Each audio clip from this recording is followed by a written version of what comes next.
Okay, let's go with the arpeggio one. It's going to be a really easy one. I'm going to put the cap on the second fret, okay? And we're going to be doing a normal arpeggio, going up, okay? Thumb, ring, middle, index. On the thumb, we'll be changing the string, I will let you know. But the arpeggio is going to be always on the first ring, second, middle, and the third string with the index. We will be using an E major chord, really easy.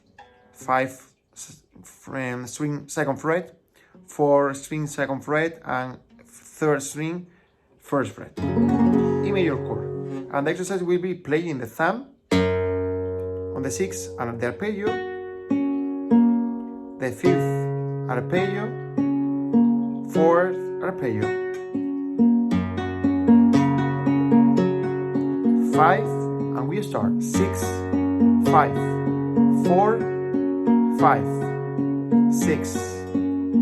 If you see the arpeggio start with the same one, we also only change the thumb. 6, 5, 4, 5, 6, 5, 4, 5. So let's go. The next video is going to be on with the metronome. Okay, let's go.